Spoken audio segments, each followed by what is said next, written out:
Okay, everyone, so if you had guessed Diana Ross, you are correct. I think many of you out there got it way before the 25th clue. So it is Miss Diana Ross. So let me tell you about her.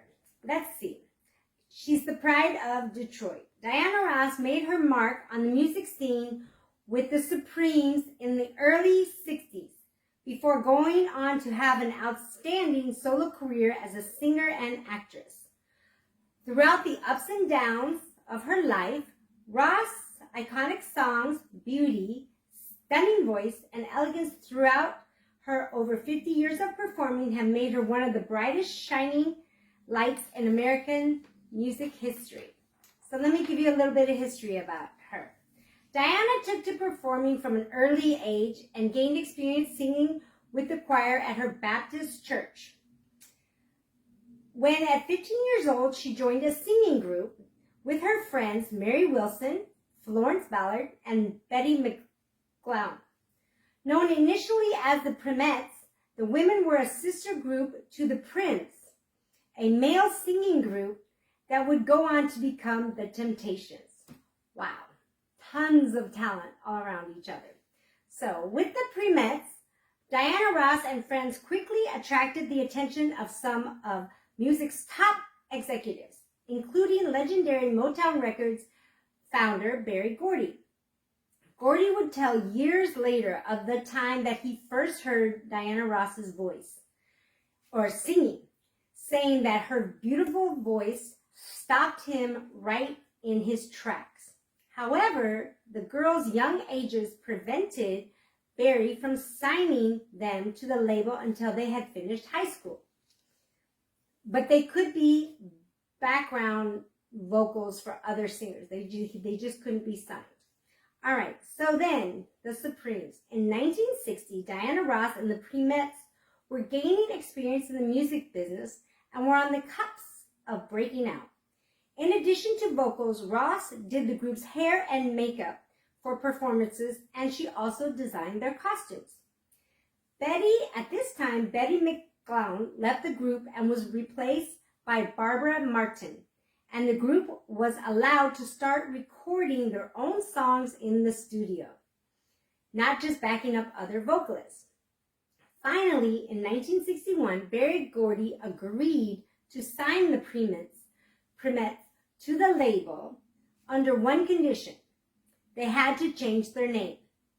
The Primettes became the Supremes and were signed to Motown Records on January 15, 1961.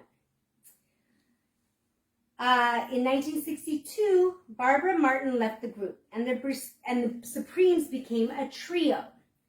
Just 1 year later, in 1963, they scored their first hit with When the Love Light Starts Shining Through His Eyes, which peaked at number 23 on the Billboard's Hot 100 chart. They had their first number one hit with Where Did Our Love Go? And the hits were only just beginning. Audience around the country fell in love with the Supremes' glamour presence and golden voices. And by 1965, the group was an international sensation. And they went on to do many, many hits. Come See About Me, Stop in the Name of Love, You Keep Me Hanging On, lots of hits. In 1966, they released the Supremes A Go-Go, earning the distinction of being the first album by an all-female group to land in the number one spot on the Billboard's 200. They toured the country to packed houses and appeared regularly on television, including 17 appearances on The Ed Sullivan Show. Without a doubt, the Supremes were the most successful Motown act of the 1960s. But behind the curtain and out of the spotlight, trouble and change were creeping into the group. In the late 60s, Berry Gordy renamed the group Diana Ross and the Supremes, giving Ross top billing and launching suspicion that she might be soon departing for a solo career. Gordy and Ross were romantically involved at this time as well, and he was said to be relentlessly perfectionist and demanding in his expectations of her. Gordy's attention to Ross caused rifts in the trio, leaving Wilson and Ballard in the uncomfortable shadows of Diana's spotlight. Ballard especially struggled with the changes, leading her to develop depression and a drinking problem. And because of this, she was often late for gigs or too intoxicated to perform. She was fired from the group and replaced by Cindy Birdsong in 1968. But the Supremes' star began to fade, like the group was starting to fade. The writing was on the wall. On January 14th, 1970, Diana Ross and the Supremes gave their final performance together in Las Vegas. While the Supremes carried on without Ross, a chapter of Motown history had ended, and a new chapter in Diana Ross's life was about to unfold. So, here is her solo career and personal life. Diana Ross released a solo album in May of 1970. The album featured two of her most beloved hits of all time, Reach Out and Touch Somebody's Hand and Ain't No Mountain High Enough. Ain't No Mountain High Enough became Ross's first number one single, and she released two more solo albums shortly afterwards. So new opportunities arose for Miss Ross as well. In 1972, she made her film debut playing the role of Billie Holiday in Lady Sings the Blues. Her performance earned her accolades from fans and critics alike, winning Ross a Golden Globe Award and an Academy Award nomination for her work. Additionally, the soundtrack was a commercial success, reaching number one on the Billboard 200. It would not be her last film. She starred in Mahogany with Billy D. Williams. She also starred in The Wiz in 1978 alongside fellow superstars Nipsey Russell, Michael Jackson, and Lena Horne. In 1981, Diana collaborated with fellow star Lionel Richie on the title song to the film Endless Love, which was nominated for Academy Award for Best Original Song. It would be her final hit for Motown Records, as she then signed a $20 million 7-year contract with RCA Records in 1981. It was the end of an era for one of Motown's most iconic superstars. She continued to tour and record throughout the 1980s and 90s. She routinely performed at special events, including the Super Bowl. She lent her vocal talents to the song We Are the World as a fundraiser for USA for Africa in 1985, and hosting the American Music Awards in 1986 and 1987.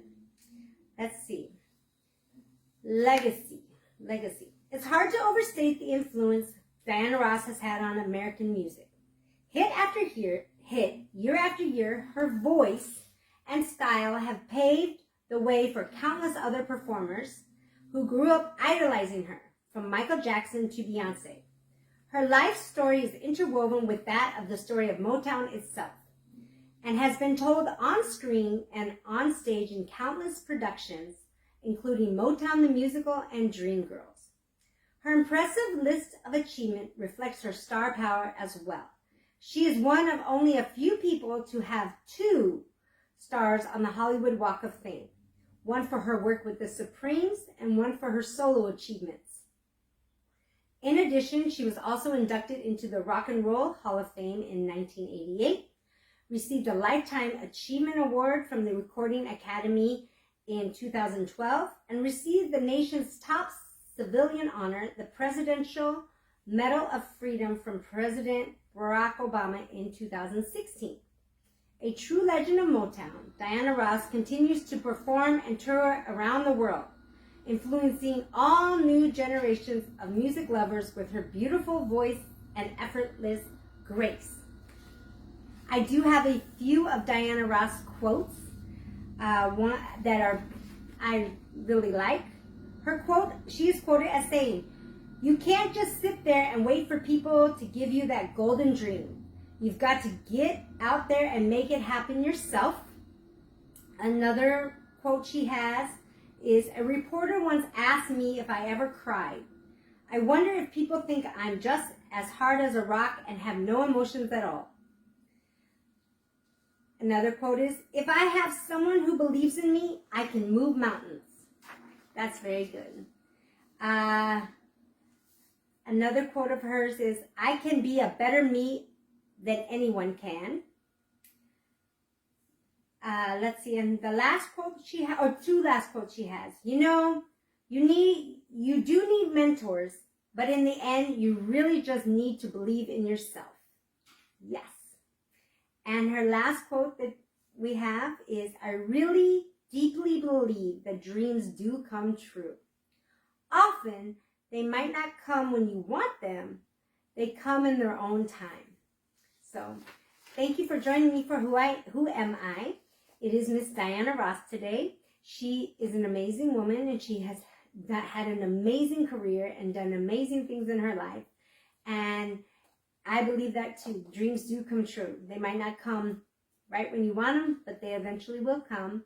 Also, believe in yourself. Be your own mentor and believe in yourself. Have a